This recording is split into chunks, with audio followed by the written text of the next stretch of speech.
Hey, everybody. Welcome to the second episode of Paw and Order Las Vegas, the animal welfare podcast where we hope to educate and empower you to take action. With me is Gina Greisen, president of Nevada Voters for Animals, and Mel Shane, president of Kiss My Paws Rescue. And today, our special guest in studio is Councilwoman Victoria Seaman. We're going to be talking about some of the issues regarding the Animal Foundation, their contract, and some other issues that come up. So we're really happy to have you here. Yay, woo. Do we have like let me give her a better. Sorry. We need that little applause thing in the back. So Councilwoman Seaman has served on the Vegas City Council since 2019. She was really the first local elected official that started to question what was happening at the Animal Foundation and how the shelter was being run. She's been a champion for animal issues such as increasing the amount of dogs and cats someone can own, which is now 6 if you live in the city of Las Vegas, increasing penalties for animal abandonment. And she also just recently announced that she'll be running for Clark County Commissioner, right? Yeah, Clark County Commission F. And, you know, I couldn't have done any of it without all of you. Not one thing, because I didn't know. What you don't know, you don't know. So it just warms my heart to be sitting here next to all the champions. You're the real champions. I'm just the one that found out from all of you what was happening and had the position and the opportunity, thank God, to be able to implement those changes. But it's all of you. It's all of you on the phone. It's all of you out in the field. It's all of you advocating everywhere. So keep going.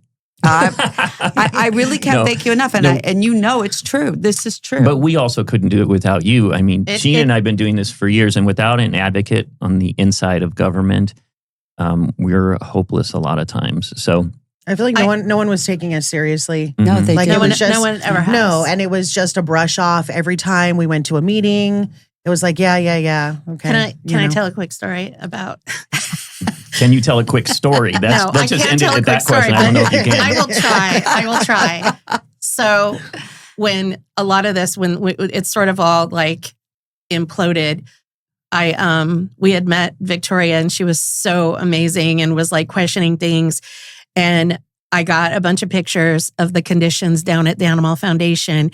And I didn't know you that well yet. And I called her on the phone. I want to say it was like a Monday morning early. And I was like, hi, what are you doing? And she's like, Gina, I'm a councilwoman. I'm busy.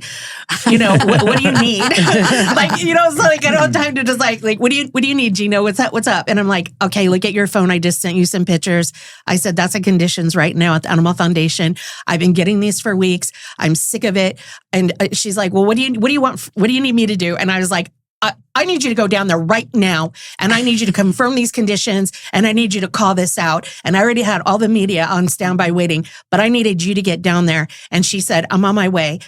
You grabbed the new chief, which he probably might regret it in that moment, but you went down there and the rest is history. And that's what got the ball rolling on everything. And I'm not even kidding. You were there within like 30 minutes and I've already been crying all day because I had to put one of my dogs down, but I've been doing this 20 years. We celebrated the 20-year anniversary of Nevada Voters for Animals last Friday. And I can tell you that no one has ever done that for us. So thank you so much, because after that, then you started calling out the financials. And then then all those folks walked off the job and I happened to be sitting in the parking lot that day waiting for a cat. And they thought it was orchestrated and that they had told me and they didn't. I just happened to be there that day. Happened to be there a lot of days when things are going down, like the outbreak and all of that. There's just so many things and I can't thank you enough. So thank you for being a champion for the animals. You can't do it without us, but we've never been able to do it without someone like you standing up. So thank you. Thank you. And I got to say, the first time this guy walked in my office, he was angry. And I'm thinking, why are you so angry? And now I know, because nobody listened. And I know when he came in my office that day, you knew I was listening, but he didn't know me. And when he came in my office that day, he was like, I'm just going to tell one more elected official and they're not going to listen. And he was one angry guy, but I know why, because nobody listened to you. And you know what breaks my heart is how hard you all work and no one would listen to you. All we have to do is listen make legislation, make ordinances, and call for audits and do our job. But you guys have the tough job of being out there. Gina, I don't know how you do it. And it was that when you got that audit passed, and maybe you can share a little bit about how that happened. But that really, after the audit was done, and we got the council votes, even though I know a lot of them didn't want to audit. They didn't. But then the county and the city saw, these people aren't crying wolf. There really is an issue. This issue. shelter is out of money. This issue. organization's out of money. We had no idea. Mm-hmm. And I think they started to take us more seriously after that. They take you very seriously. And I can tell you this, that's why the TAF contract updates, I can tell you that these extensions are happening because no one wants to have their demands met. Nobody at the county, the county doesn't, the city doesn't. I'm talking staff itself does not feel that we should be paying them more money. So the extension is actually a good thing right now, but I love the way Commissioner Kirkpatrick and Commissioner Becker just said, no, we don't want extensions. Right. We don't want anything. Well, and I was a no too. And it's not even I'm grateful for the short extension. It was the $5 million. We gave them $5 million additional dollars in December of 23. Right. And then they want $5 million for 6 months.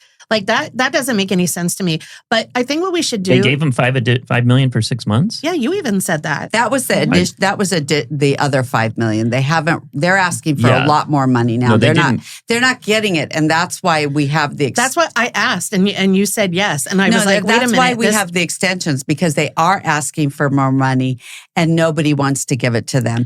But you can't just say, "Are you sure?" Because that was not what I gathered. That they were going to get that they passed an additional $2 million at the county, and then you guys are going to do it, and then North Las Vegas. And the reason that we're extending it is because the contract's over. So what are we going to do? Say no more contract on what happens to all the animals. So it's good for us actually to do an extension while we figure it out. And I know that there is talk and it's coming to fruition that the county, not only do they kind of want to take over right now, the Animal Foundation, and I would rather see that than continue with Hillary Gray and her team. I would rather have the county take over. Oh, for sure. So that is in the talks, but also they're building their own. Now, I know it's going to take time and so many animals are going to suffer because of it, but at least we're talking. And because of you and because we got the audit and because we found out what's happening, now you have all the jurisdictions that are saying, hey, wait a minute. And we know why they're asking for more money, because they're not raising any money, which is what a nonprofit does. They become they've lost all goodwill in the community. Government entity. Yeah. I'm sorry, because this is what kind of came up in our last thing, is that people don't really understand what we're talking about, especially if they're not local. Can we back up a second and just do a quick history on who we're talking about, how long they've had the contract? I'll do a quick history. Yeah, you're good at this. You know it better than all of this. So the Animal Foundation handles the contract for the municipalities of City, Las Vegas, North Vegas, and Clark County. So when an animal is lost or turned in, it goes to the Animal Foundation. And they've had the contract for 20-something years, and it's always been rubber stamped and renewed. Whatever the Animal Foundation wanted, they got. And the councilwoman was able to finally even just have the city put the contract up for bid, which they would never even do. Hard to believe. And unfortunately, because of the situation, the way the shelter is divvied up, no other organization felt like they would be capable to bid on the contract and handle it. So the Animal Foundation is the only one that bid on it. They will get it renewed because the municipality is required by law to provide this service. And the county has funded to build a new shelter, which should be done in about 2 years. So the county is already thinking maybe this new facility will be able to handle all of our needs. And they would then look for another organization to run that. Is that a fair update? That's a fair update. Can I just say that there's clearly a lot of politics involved. Oh, yeah. And in this, that these are entrenched people that have been going on for years. Like I said, I've been doing this 20 years, and I want to say I've been the leading advocate in this state for many, many, many years. And it's because I walked through those doors 20 years ago. That's why I became an advocate. It was political. Everything's been political all these years. Nothing's changed. That's why you were such a breath of fresh air and you don't understand how much this means to us. But I also want to say that it's not that, when they were asking for more money and they needed this and we found out they were broke, I don't believe that we or the taxpayers or anybody else has trouble wanting to fund the shelter. It's that it's them being the contractor that has just had epic failure after epic failure. Yes. That's what we don't want to do. Is throw more money at them and let them continue to fail and animals die. And there's outbreaks and, just so much disastrous, leadership over there that, that's what we appreciate. But anyway, go ahead. So I'm going to tell you what I believe is the problem, the biggest problem of this whole thing. So the cities, the local municipalities' purview is to take care of animals, have an animal shelter, correct? Right. So my argument with the city, and I've talked to the city manager and the city attorney, and I've met with April Becker, Commissioner Becker, and Commissioner Kirkpatrick, and said, it's great that you're doing the shelter, but you better do that adoption center as part of it. Because when it's our purview, we take the animals and then 3 days later, we just, what do we do with them? You have to have the adoption center as part of the shelter. You can't have one without the other. And that's the misconception of all these years as well. They own the pet side. Well, they should have never had the pet adoption side and we have the shelter and we're contracting with them. They have us like this. Because there's nothing we can do. If they have the adoption side, that's why the Nevada SPCA and some of the better organizations couldn't come in and take over. They didn't have the adoption side. Had we offered it with the adoption side, they could have done it. But you can't have one without the other. And I think we need to explain too, I think you missed that part, is that they have a huge campus over off of Mojave and Bonanza. Correct. And they lease that whole piece of land, they lease for like $1 a year from the city. So the lost and found, which is the contracted part, like that's required by the jurisdictions to have, is that lost and found building. And then you guys bought back like that building and a couple other things. But the brand new campus adoption center, that's the adoption side that they have as their 501c3 that they do separate from their contracted duties. Correct. So they have the nice new, area and they have the land for free. So that's the part that wasn't included, which is why no other 501c3 wanted to bid on that contract, because all we were getting was like a couple little chunks here and there of and the problem would still be there because they would have to put them up for adoption. Yes. And the problem is they're not adopting them out because they are improperly managing the whole thing. They have no experience to be doing a shelter and adoption. I don't know what the issue is, but there's a lot of them. You need to have someone who was brought in, who had the experience. You can't go adopt an animal, make an appointment, wait 5 hours, see one animal. Mm-hmm. No one has the time to adopt. So you'd rather euthanize them. It's quicker. It's simpler. It's less expensive. It's less work. I don't know what the reasoning is, but what I can say, it's what they're doing is so bad. And I really had this conversation with the city manager and the city attorney, with the commissioners, and said, don't do one without the other. It is our purview to take care of those animals. We take them in. They're our responsibility, not just to, what do we do after 3 days? Yeah. You can't do that. I mean, and it's expensive to warehouse. It's expensive to round them up, warehouse them, pay animal control, and then what? And the euthasol that they use to kill them is expensive too. It is, and then you have to dispose of the bodies. There's contracts for that. It's expensive to do this, and I feel like they've never shown the leadership.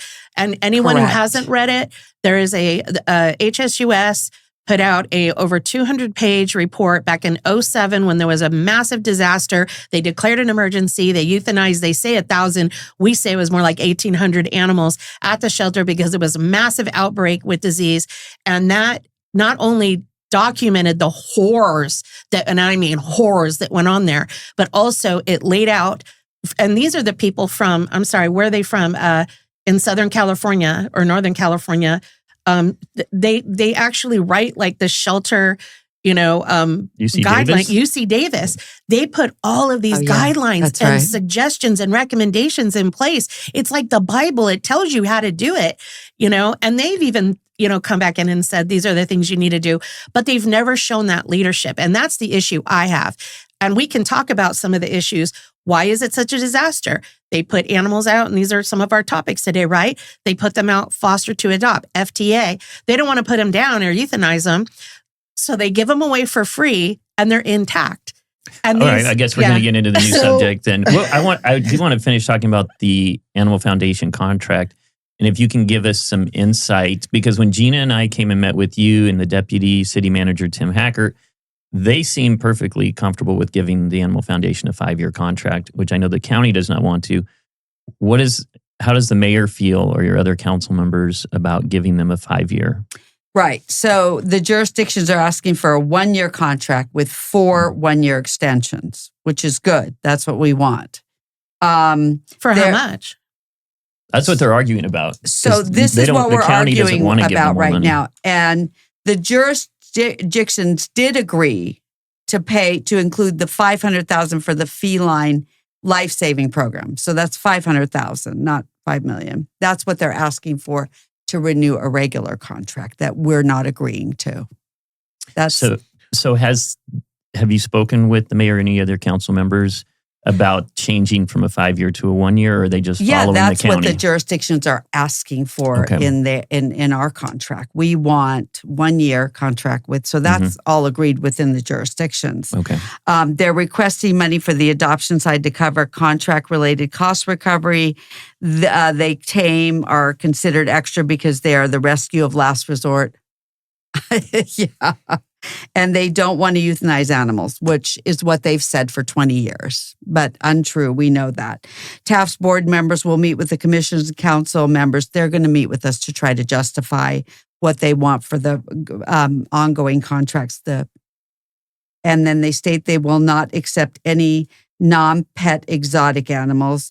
The exact types of these animals have not been finalized, but they're not going to accept them anymore. Okay. So I actually voted for the extension because I'm happy that we're not rubber stamping. Right. And that we can't just say, let's say that we didn't vote for the extension. What happens now? What are we going to do with all the animals and who's going to run? You have to have a solid contract in place before we let them go, no matter what, or have a plan B.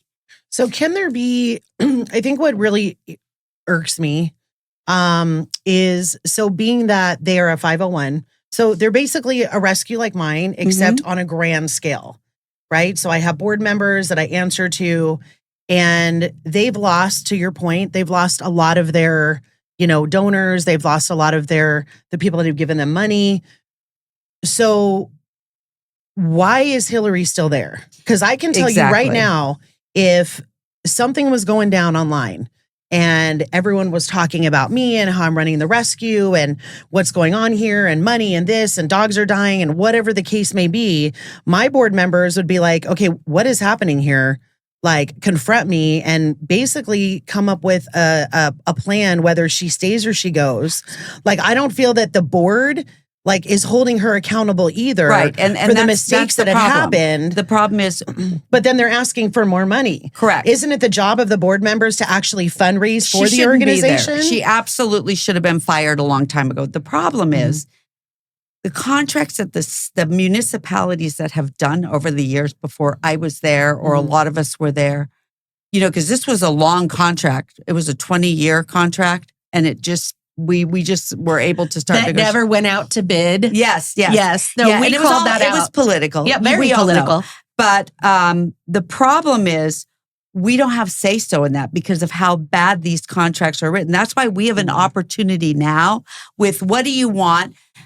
We're only going to do 1-year contracts because we're looking for a plan B. And everybody is. Everybody knows at this point. But right now they have us. They have us because they have the adoption center. Yeah. They're the ones that are doing. So I like the idea that we're not rubber stamping it and we're saying, let's extend this while we can come up with something. The county wants to take it over. And it has to be like that now. These contracts that were written before didn't hold them accountable for anything. What should have been done is every municipality should have someone on that board, 100%. They're never going to agree to that. The reason that they're a nonprofit that isn't acting as though you are as nonprofits and having people help fund you, the private industry, is because they're government reliant at this point. And they know, because they have the adoption center and that we don't have a plan B that we can put into place right this second, that they can ask for the moon if they want. Doesn't mean they're going to get it. But what I like right now is kind of everybody's on board. Like none of the jurisdictions are going, let's just rubber stamp it and get this out of our hair and give them what they want. No, because there's too much, because of you people who put all the press on them, who put it out in the public. And, you know, come to the meetings. They expect more from us now as elected officials to do the right thing because they're exposed and they know how they treat the animals. They know they euthanize. They know they're not running it properly, and they're not. And that's why the long-term plan is to get rid of them. But you have to figure out now, I think it was a bad plan from the beginning that you had separate 501 running over here and this, but it was political and I wasn't there and you had no one listening to you. So now is the time to make a difference. It is. I have to laugh because one of the people that helped sign that contract was my then county commissioner, Rory Reed, who is now the lawyer for the Animal Foundation, negotiating the same contract that he rubber stamped how many years ago. Yeah. And, I just have to... and let's not forget, and I loved Rory Reed. He was a great commissioner. I'm not going to say I really did. He was very responsive. He's been the only responsive commissioner I've ever really had. But looking back, it's disgusting what they got. Disgusting. And let's not forget that 5 out of the 7, I believe, went to prison around that time back in the day from G-Sting and all that. I mean, it is just... And some of the city councilmen were involved with that. Yeah. And it was all a rubber stamp and it was all political. And you see with donations from the board to the council members, campaign contributions. Some of the board members that give fundraisers for mayors or council members. And that's why they're able to sit there. And why would they? Why would you want to be on a board of such a failing entity? I don't understand that. I don't know what's in it for them. I don't know if it's a win-lose now, but what I can say is it's got to change. And as long as I'm a voice here and I know all you, we're going to make it change. It's going to change. And I know you'll keep us updated and we'll update all of our followers what's going on. And I want to make something very clear. We are not against the staff that's there. They've always been very caring. We are not against the shelter itself. We love the animals. I think everyone wants the shelter to succeed. It's the leadership that we are talking 100%. About. And I'm sorry, how much does she make again? Tell me. I think she makes close to $250,000 a year. And the last one did too, who walked out. After COVID, and they got the big $2 million of PPP and she's just money really and all good that. At spinning. I'm going to say it. I'm going to put it out there. Hillary Gray was a communications person who got the job of an operational facility like that, which is a huge, huge responsibility.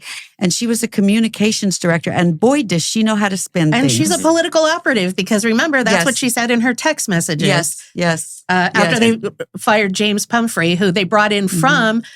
Was it Maddie's Fund? Recommended him. Which is fantastic. Yeah, and he wrote a very big, summary of all the issues, and then they fired him for it because they refused to listen to him, which then resulted in Southern Nevada losing so much money from Maddie's Fund and they lost the $1 million foundation. Donation. Yeah. And that's why they lost from a lot of big organizations at that time. I mean, it's sad. But and I should add that Mel and our organizations are in an ongoing lawsuit with the Animal Foundation. We sued them because they were not spaying and neutering animals as they're required to. They think they found a loophole, and because of the animals that were dying in their care. Where are you at with that? We're in the discovery phase, and unfortunately, the Animal Foundation's attorneys are just fighting every request. We ask for documentation. They won't. They give us barely anything. So that's kind of where it's at. And it's been going on a year now, I think, at least. No, it's more than that. Yeah. And I think for ours, because it's the task force, so every time they closed or they stopped taking animals or whatever the situation is, it ends up on the public. So the public has to take over and do their responsibility. So they're not upholding their contract by being an open shelter. And I think we've talked about this too. Like it is closed multiple times over the last few years, and there's still no plan B in place. Like, we understand that as a shelter, taking in stray animals, there's going to be an outbreak here or there, but where's plan B? So we've talked about this previously, like even putting an employee outside at a desk with a scanner, so when people find dogs, like, it's just something as simple as that. There's just no cost anything. There is no plan B. Like, when I take a dog into my rescue, I have a plan B, possibly a plan C in the back of my head, so we can figure out where the dogs are going to go if it doesn't work out in this foster. What can possibly happen and where can that dog possibly go?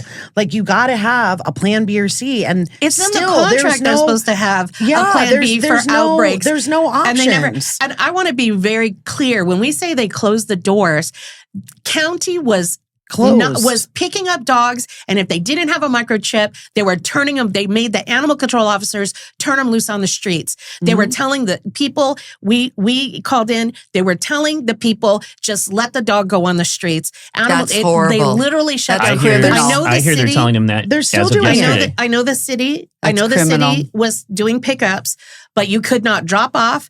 I can't tell you how many animals I got in the parking lot, including my last little poodle after one of the meetings that we had downtown, that someone was trying to turn into the Animal Foundation. I know they didn't know it was a little miniature poodle, or they would have put it in their best in show and auctioned him off. But, it's sarcastic. I'm sorry. But, don't be. Yeah, no, I mean, look, they've earned everything that they, we've begged them. We've tried to work with them. We met with Hillary when she first got there and said, what can we do to help?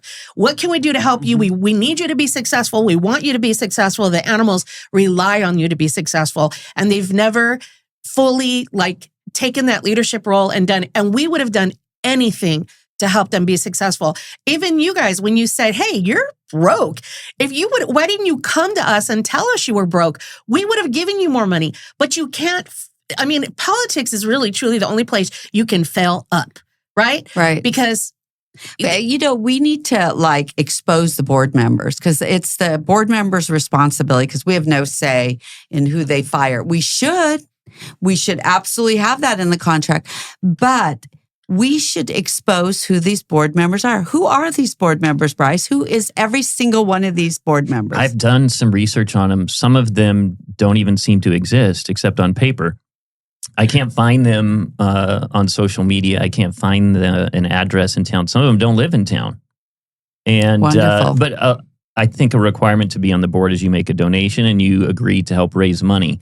That's not happening. Then they need to fire the board members because they're going to the taxpayers. But why would they want to stay on such a failing entity? We know that Mayor Jan Jones is one of them. Is she still on the board? She's still on the board. And why would she put her name to something? Ex-mayor.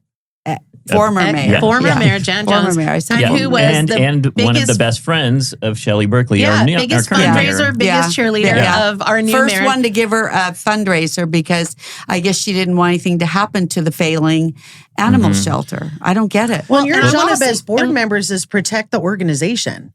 That's what your job is, to not only raise money, but it's to protect the organization. But the so when all of this was failing. happening, why? I mean, I'm just really just baffled at why they didn't step up and say, and maybe You're they fired, did. Hillary. Or what's the plan They here? would have been my heroes. Yeah. I mean, I would have been like, oh, they're responsible board members. They fired a woman who has absolutely no experience, and she showed that. And this has been going on for years. But I mean, even before Stavros Anthony left to be the lieutenant governor, remember that was one of the recommendations that he made was that there would be people on the board from the local jurisdictions to help figure this out. And even the only reason that they've been doing a little or trying to do better, I mean, there is a nationwide issue, post-COVID with a lot of animals, but they just make the worst decisions. And we'll talk more about that, I guess. But, there's just never been accountability.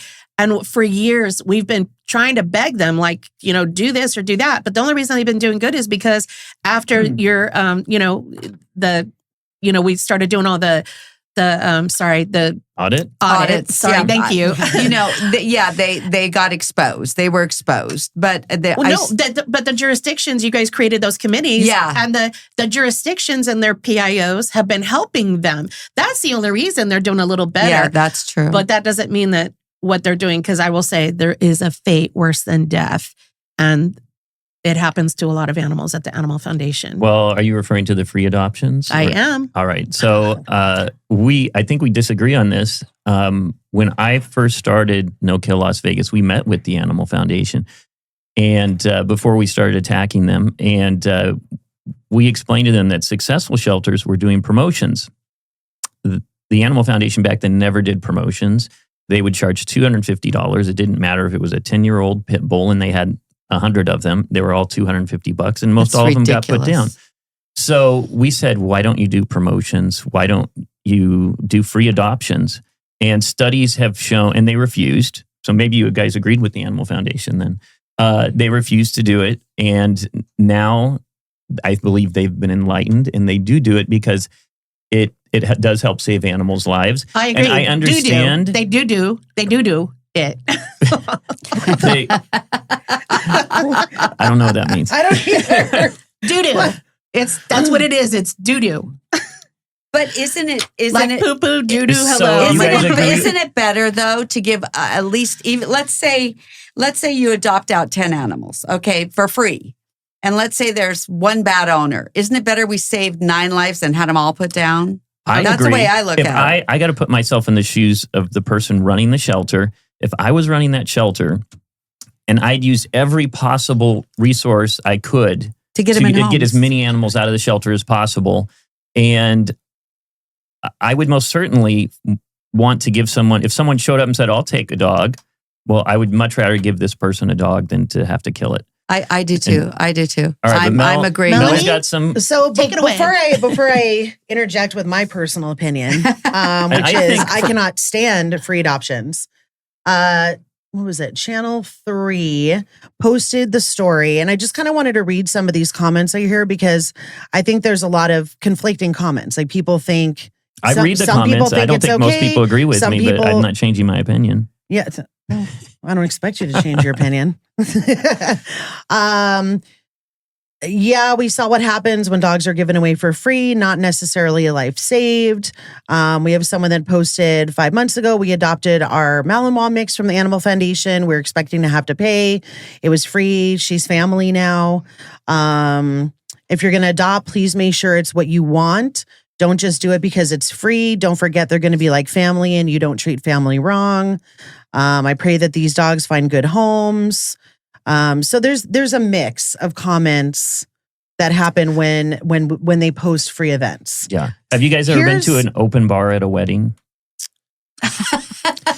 Because there's always the guy that drinks too much and falls into the cake. Or tragically, sometimes they get drunk and get in behind a vehicle and kill somebody. That's sad. But that doesn't mean we get rid of open bars at weddings. That means we make the bartender accountable for who they are serving alcohol to. And in this analogy, hold on, you didn't let her finish. The bartender is the Animal Foundation, and the Animal Foundation needs to make sure that even though they're giving the pets away, dogs aren't drinks. And please let Melanie finish. Okay, I would be for free adoptions if I knew the shelter was doing the proper checks on these people. I feel like I'm losing my train of thought. They never do. Exactly. They don't have time to. They don't. And I understand they don't have time. But no. They don't even have time to properly let people look at animals. There could be minimal things that they can do.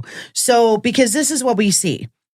So we all know the way I compare, especially like puppies, is it's like fast food, right? So people want a dog, they see a dog, they feel sorry for a dog because of a story online. It's a puppy, oh so cute, and it's get it now, get it quickly, just like you would at a drive-through, and not think about the consequences. Yep, instant gratification. You're not thinking about but they're going to do that anyway. The 15-year commitment. They're going to go to a breeder or they're going to go buy a... Yeah, but it's different because they're paying more money and they're going to think about it. They're getting it free at the shelter, and now you can get any kind of dog. But let me ask you a question. So if you're that person that's gaga gaga goo goo over a dog, you're going to go pay for it too if you want that instant gratification. And you see those Frenchies and the English bulldogs are not cheap, and people abuse them. So I just think that you're going to see that no matter what. But what I hate is lining them up and killing them and making excuses that they're misbehaving because you don't have enough space Like in that Lucy. shelter. Yeah, well, You don't have that's enough, a whole but other subject. That's what I'm saying. You don't have enough space in that shelter. Like I said, if 10 dogs go out and one gets abused, it's better than 10 going to the killing. Exactly. I don't agree with free, and I'll tell you why I don't agree with free. I don't agree with free because, like, what happened to Canella, and you can tell the story. Canella is a dog that was And Ribbit. were adopted out, and they were fee waived adoptions to, I guess, a family or people that were connected somehow.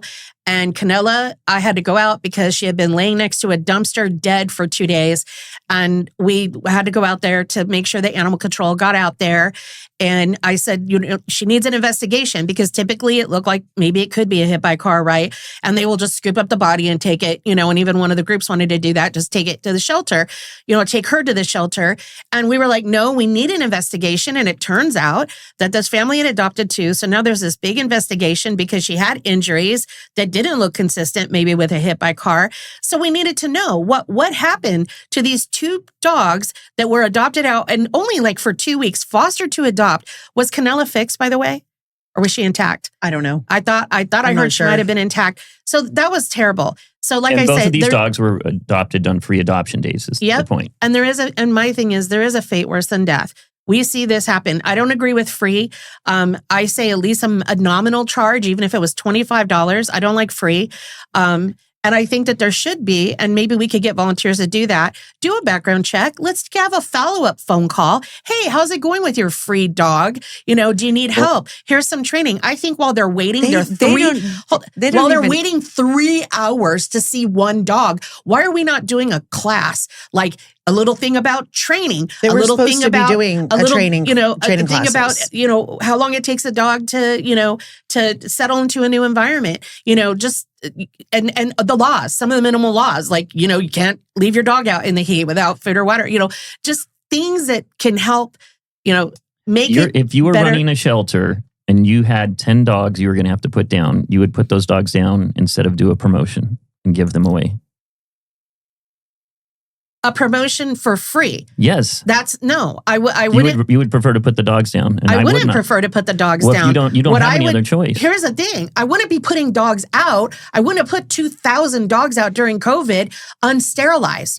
And I would be going after, and I would be out there fighting. I'd be at every council meeting, every commission meeting, if I was the leader of the shelter, saying we need enforcement of the backyard breeder laws because I'm dealing with the end result down at the shelter. I'd be out there fighting. I'd be on every news station every week demanding that we're enforcing the laws. It'd be on every billboard But out at the there. end of the day, you That's still the have to make that decision. No, because there would be, I would hope, less dogs if we were actually enforcing. If an there ounce was of good prevention leadership, would be worth there a would. pound, literally a pounds and pounds of the animals that we're killing in cure.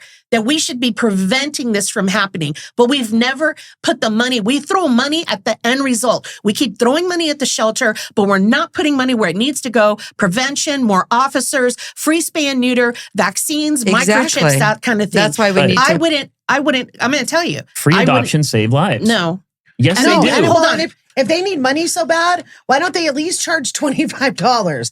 Like something. And I'm going to tell you too that a lot of these dogs end up on the rehoming pages. Yes. I feel like these free Absolutely. adoption Or events on the street. are like Maddie's- Craigslist. Maddie's They're fund. like That's with Craigslist. a lot of adoption, whether Maddie's they pay fund- But it- 25 Maddie's It Fund did a is, but- study, and 95% of the dogs adopted out through a free adoption promotion were still with their owners 6 months later. And they said the return rate was less than for people who were actually paying. I would like to see, I would like a link to that study because when I looked at the studies, it was basically they were asking the people on the way out the door, how do you feel about your adoption today? Oh, of course you're happy. No, this is a How do- 6-month follow-up. Okay. Well, I would love to see that study. I agree with Gina. What you're saying is They don't have proper leadership, and yet the board continues to let them run the show, and they're going to the municipalities and begging for more money, but we're not rubber stamping it now. We've put an end to that. We've said, let's just get a 6-month where we're at, and then we're going to do 1-year contracts. And I think we're biding time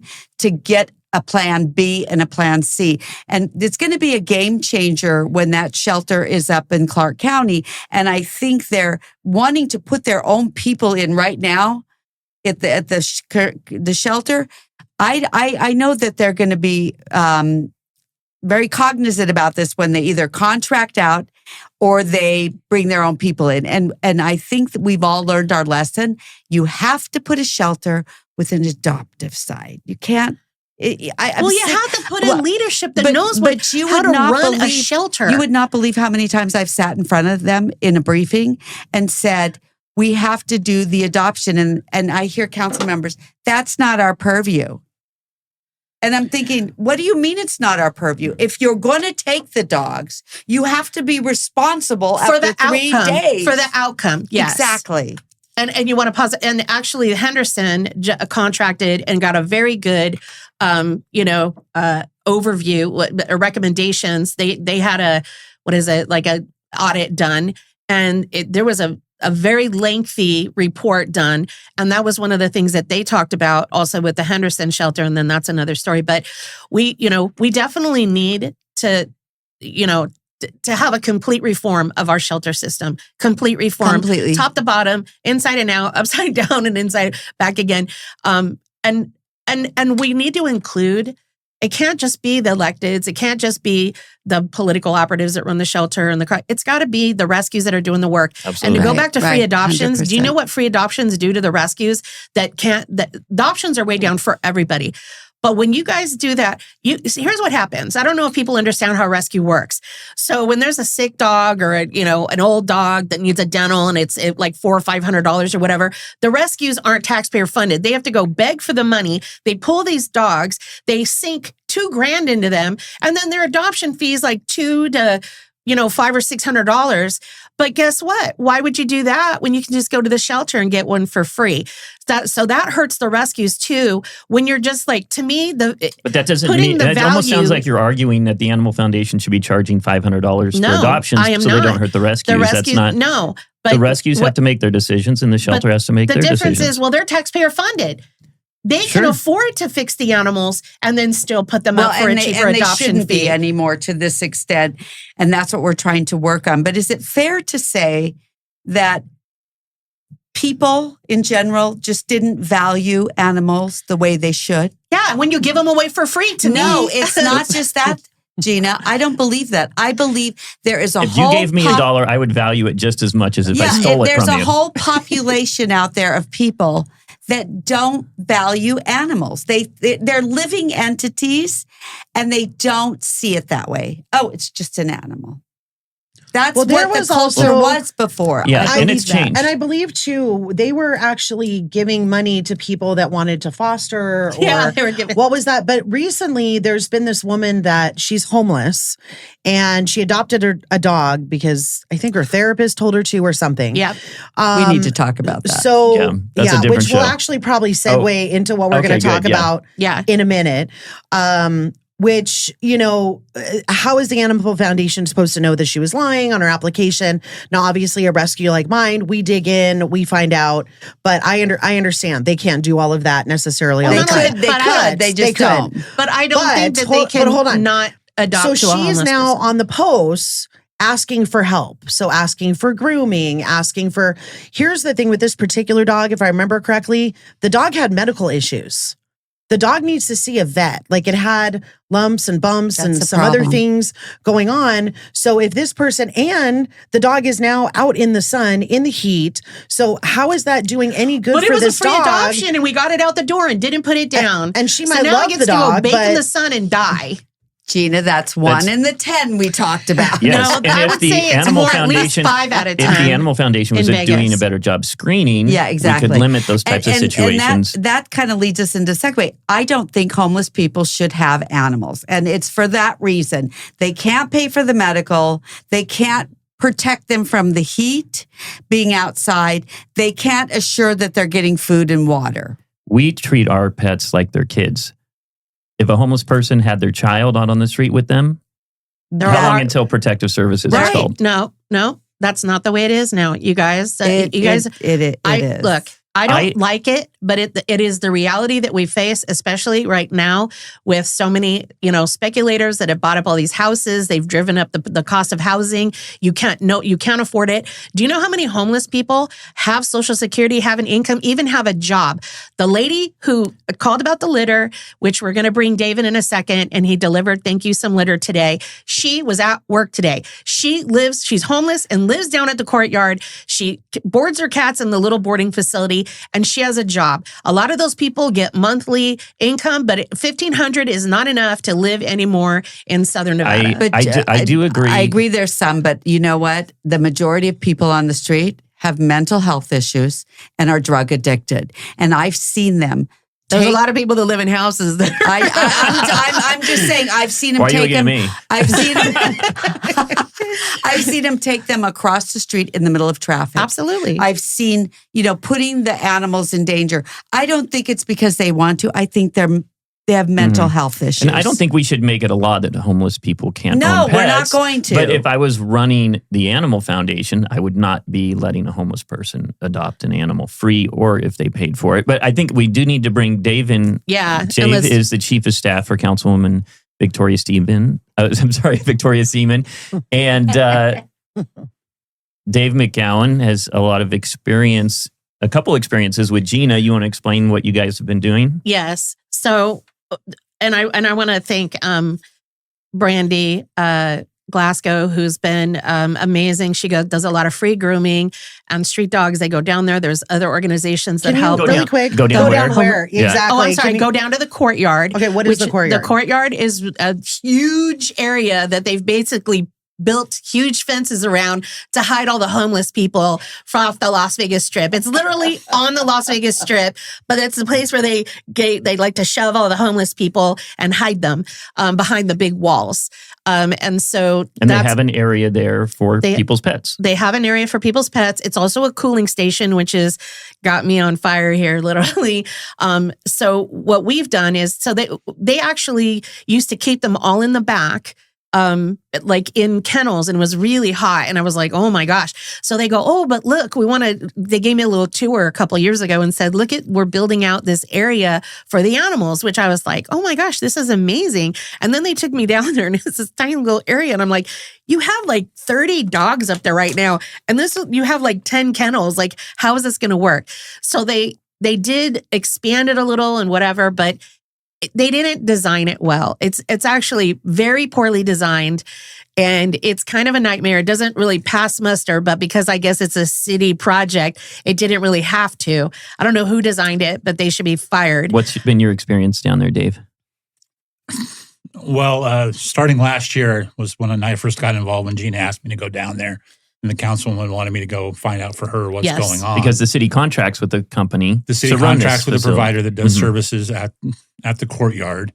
And first of all, the thing about the courtyard, you really have to understand, it's a low barrier shelter. What does that mean? People, regardless of the condition they're in, regardless if they're still using, regardless if they're still not seeking treatment for their mental health issues. And it's the only facility where you can enter with an animal. You can't go to Catholic Charities. You can't go to Salvation Army. You can't go to those other facilities. So all the animals that are part of the homeless community, unfortunately, end up at the courtyard. And the courtyard made an attempt, as incomplete as it is, we'll say, to provide them an area. And I agree, and Gina has been, and Brandy's been amazing in giving me ideas and giving me lists that I gave to the councilwoman. The councilwoman has sent those in as of this week, actually, to upgrade and approve. And everybody at the city knows when the councilwoman wants something, she doesn't stop until she gets it. Mm-hmm. So I'm confident that's what we love about you, that some of those changes will be made. Is it ever going to be perfect? No. But I got to be honest, I really saw, and we went down there unannounced. I mean, they had maybe 20 minutes notice the first time we went down there.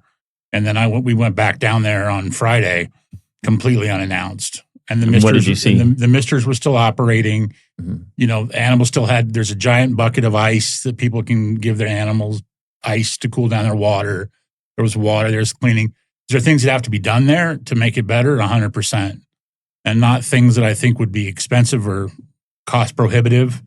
I mean, simple things. And I think that's probably the biggest missing piece is a kennel operator, again, like the Animal Foundation, somebody who operates kennels, making decisions and making calls, not someone who's hired just to be the person that signs them in and the person that signs them out. Because having Gina there it never would have occurred to me, just as a good person trying to help, that cats need to be in a cat area and dogs need to be in a dog area. So you don't have two dogs in a kennel next to two cats, because what do dogs do? They bark and yell at cats, right? So you have the dogs barking at the cats, you have the cats stressed out. To me, that's simple. You can take the north end and you can make it the cat end, and you can take the south end and make it the dog end. And Councilwoman, what do you right think needs to be done to improve it? Just what Davis said, and that's why they go there. I mean, Gina's the real one who pushes, to continue to make sure the dogs and animals are being taken care of. And they go and they give an assessment, and we ask for what is needed. So I think that Gina Didn't you say she said the swamp cooler wasn't even on after 2:00 or something? That was not the dog that was area. up in the human area. Yeah. But that was it was a cooling station that day. We were in a heat warning, and they did not. And there were dogs up. That's why we went up there. It's hard for me sometimes to get around now, but we made sure we went up to the top part because that's a cooling station, and it's only one of two that allows pets. And I believe both locations are within the city, which is just crap because the county every cooling station should allow animals, period, end of story. Yeah. Heat is considered a natural disaster. It is I think, number one deadliest disaster that can happen that kills people all around the world. All around the world. And we had over 500 people die in the heat last year. And even the head of the health district put out a big press release and said, this is very preventable. So they have these cooling stations, but only two allow pets, which is ridiculous. So we walked up to go see how that was going. And I could not believe it. And I want to make sure that people know we were there at the hottest part of the day during a heat warning. I made sure we were dying. It was hot. Wasn't that 107 that day it was or so something? hot. And that's not even as hot as it gets. But what we found was that we were just standing and I hate to say this, it was cooler in the animal area than it was up in the people area. And we're standing in front of a lady with her dog who's there to cool off. And this giant swamp cooler is blowing hot air at us. She's like, the swing shift staff doesn't even put water in there or turn them on. And I'm like, what? So we were walking around, Dave walked around to all of them, and we were checking them, and a lot of them were blowing hot air, whether it was because the pump was off or because they refused to put water in them. And this is a cooling station. Well, luckily, they're not doing what they did 20 years ago, where they're 20 or 30-year contracts. Those days are over with the council. But you've had like three different contractors in there, haven't you? Exactly. And I believe, listen, I'm not the one that does the RFP, but we vote on it. And I can tell you this, I am sick and tired of them picking the least expensive people because you get what you pay for. So good that we're documenting all this stuff. So when the contract is up, we can look and see if it's time. Do you know when the contract is up? I think wasn't it a 5-year? See, we don't do those 20-year. Or was it 3 years? So you can't, there's a lot of people that won't come in and do it with under 5 years. I mean, look, they used to do 20-year contracts. And that's fine. But I can tell you, this is not even remotely, this is the tip of the iceberg for me. I want to make sure people know this is like a hill to die on for me right now. And I want to say we did go back and announced on Friday. And what did we find? This is after we were there. And I figured that your email and, us being there was like a warning, right? Yeah, it is. We go back 2 days later, unannounced. The pump is off on the swamp cooler. It was in the morning and it was still not that hot yet. But some lady's laying in front of it. She goes, doesn't that feel good? And I go, no, that's hot air. And I took a picture of it. The pump is off. So Dave comes up and he's going around checking and he turns the pump on. And then suddenly you can hear the water start trickling down the little, filters that are on the swamp coolers, and immediately cools off. And then the one we were talking about that we had filmed in the video, that one rolled down the steps and broke because Why would you put it in front of steps anyway and then not lock the wheels on these giant expensive? I mean, it's just unbelievable what goes on down there. We documented all that. Yeah. But when we went down there Friday, a bunch of them were blowing hot air. They weren't on, or there wasn't water, or whatever the deal was. It was like, are you kidding me? So maybe it's time to look at the city people who are supervising that, because they're responsible as well. And that's why I told Dave when he wrote up the report to send it not just to the person who is supposed to be overseeing that. I said, send it to the city manager, city attorney, and myself. So everyone's on there. Because for me, it's not just telling the person you're not doing your job properly, but going a step further. I don't believe it was a city attorney. I believe it was a deputy city manager and the city manager. Isn't that right? That's who I had you say. Yes, correct. The person over neighborhood services who directly sees the courtyard, her direct reporter, which is one of the deputy city managers, and the city manager. It was outlined in detail that I had been there twice at the instruction of the councilwoman to see what's going on. And both times, the majority of the swamp coolers were not functioning up to par. And that I had reported it twice directly to the people in charge of the facility, and nothing had changed. And I can guarantee you that no other council member is even checking on it, especially the one that has that in their ward, which they should be. Absolutely. I mean, you have and I have not, to be fair, I've not given her a chance. I have not spoken with her, but I'm going to for sure tomorrow and let her know. Definitely. But because we have a relationship and you guys care about the animals, and we've dealt with this before. She was ever elected. We were already dealing with this. We had already toured it last year. We were working on this. And thank you again. Thank you. Thank you for being. Thank you guys. Thank you for going Dave. out there with us. The first time Dave showed up in a full suit and he was melting like a snowman. I felt so bad. I was like, oh, and yeah, it's hot. I mean, and that's the thing is like, that's why it's heartbreaking when we go there and it's so hot. And then the other night, and poor Dave, he gets messages from me 24/7. There was a woman on the medical side, and she texted and said, it's hot and it's blowing hot air at us. And that's why I don't understand why they are not having someone at least every hour going around and checking every single one. And then why not? How does Lazy Dogs have like an outdoor thing that you can go in the middle of summer and take your dogs with you and sit outside, because they have the misting systems up in the roof.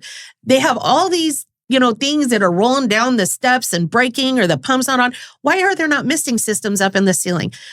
So we've requested a meeting with, with a bunch of people to try to provide solutions. We've got to wrap up, but before we do, I have one more question for you, Councilwoman. Mm-hmm. Part of the reason we're doing the podcast is to encourage people to take action. Mm-hmm. And if you could maybe explain to people what it means from your perspective and your other council members' perspectives when people attend the council meetings, when there's an animal issue up to vote. So I can tell you this, we would not have gotten the audit. We wouldn't have done the things that we've done unless we fill the council and with your help, protesting in front of City Hall. It all helps. Without that and the media there, none of this would have been done. I can guarantee you. Because unless you hold those council members accountable, they aren't going to do the right thing. I've seen it over and over and over again. Unless the pressure is on that the public is going to see, they will continue to be political. How do you know the pressure gets to them? Do you hear them say things about, there's no, news but when here the today, media is looking at them, Mm-hmm. With the cameras, and you guys are up there and telling your stories, and each one of you has a story to tell, and the protesters, and I got to tell you, the media is on your side. Absolutely. Over and over again. When they come to my house, when they're in city council, I know that the comments that they make off camera, they just can't believe it. Mm-hmm. So I know that without that, they're just going to continue to be political about their buddies at the Animal Foundation and so forth. But because of you, because of coming and advocating, that is exactly why we have been able to do what we've done. If people are going to email or call their council person, which is more preferable if they can't come to a meeting? I think they should email, have it all in writing. Okay. Yes, definitely. Okay. And if they have a story and they need us, like there's a story that there's something we need to rescue or whatever, they should call us right away. What's the process in your office when you get an email from a constituent? I'm sure it goes to a staff member. Are they tracked? Do you ask at the end of the day, what are we getting emails about?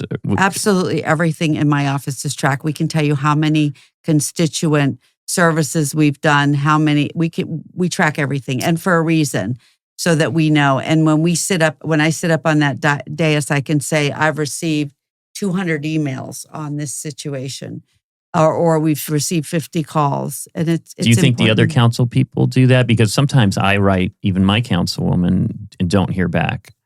I have no comment. I can tell you this. I can tell you this. We resolve a lot of issues throughout the city.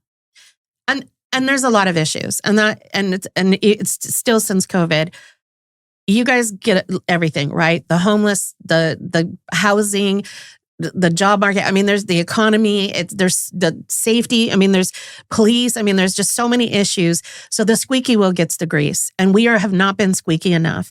I'm squeaky. I mean, I'm like way more squeaky. Like, I know you guys You're wish more roaring. I think. Yeah, but here's the thing. But it can't just be me, and it can't just be us three, and just all of us here at this table. It has to be a lot more people. It has to be a lot more people, because until we take it seriously, you guys aren't. I mean, you do, but the rest of the council, commission, the other jurisdictions are not going to take it seriously. So that I tell people, your comments are appreciated online and all that. We appreciate that. But unless you're reaching out to your elected officials and you're registered to vote and you're demanding, reaching out to your elected officials, telling them what's important to you, this stuff is not going to get addressed, because we're competing with a lot of other huge issues. Can I say something? I don't know if they're even going to respond to emails and calls. I mean, I can tell you that for a fact. But I think when you show up on TV and you're at a meeting, I think they're more apt to listen. Really? TV? No, I'm just kidding. And if there's 50 or 75 of us sitting in a meeting, holding signs and standing there, that's what's going to make the difference. Yeah. And I agree with you, Gina. Like, the comments I see online, people get frustrated. Why don't we do that? Why don't we have these laws? Why don't we do that? And then I've lately been going on there, and here's the next council meeting. So have you gone to the next council meeting? Like, that's what's going to make a difference. Have you reached out to your elected officials? Yeah. Yeah. You complaining online and making a comment on Facebook is going to do squat. Exactly. So before we go, Councilwoman, maybe tell people how they can reach out to you about the campaign if they want to support you. Yeah, I'm running for County Commission F, and I think lately the current commissioner has shown that he's not going to fight for our animals. He hasn't in the past. I'm going to continue to fight for our animals. I'm going to continue to make sure we have the right shelters. So I'm running for that County Commission F. It's Centennial Hills area? Southern Summerlin, goes to Spring Valley all the way to Blue Diamond, Sandy Valley, Southern Henderson, Southern Highlands. It's a huge area. And I think I'm going to make a bigger impact than what we've done at the city. And I'm excited, and I can't wait to work with all of you. And let's Do you have a website or social media? It's VictoriaSeaman.com, and social media is just my social media, Victoria Seaman or Victoria D. Seaman. All right, great. Well, thank you for coming in so Thank much. you. Gina, do you want to let people know where people can reach out and give you money for your nonprofit? Nevada Voters for Animals. I'm on Facebook, the website, NevadaVotersForAnimals.org, and it's the number 4. You can just Google us. But I do want to say again, you're an animal hero, Dave. I mean, what you guys do, what you've done, what you are going to continue doing. Thank you. Thank you. Thank you very much. From the bottom of my heart, and on behalf of all the animals that you guys have helped us with. And there are just way too many things to even talk about, all the things you've done, all the laws you've helped pass, the breeding, Mora's Law, all that, and all the times that you've been out there, that Dave has personally gotten in his car and driven out there for the dog that was being beaten. Remember, you came out there. Mm-hmm. I mean, thank you. Seriously. And can I say something? For all of you out there, I hope that you will give you're all different organizations, please give your websites, because these people pay money out of their pocket. They work day and night. I know, because we get the calls at all hours of nights about what's happening. Mm-hmm. And they deserve a lot more than, you guys people need to donate to you. I know people have extra money, even if it's $20 or $5,000. You guys are doing the work. I can vouch for these Thank 3 you. organizations. So please, everyone, please Mel? donate. Where can people contact you or donate? Kiss My Paws Rescue. All right. What about you, Kiss My Paws Bryce? Rescue. You can follow me on social media, Go Vegas Dog. And if you want to buy or sell a house, it's Realtor to the Dogs. And that helps fund what I do. I love it. Thank you very much, everybody, for listening in. We'll see you again very soon with Thank you. another Thank episode you. of Paw and Order, Las Vegas. Woo.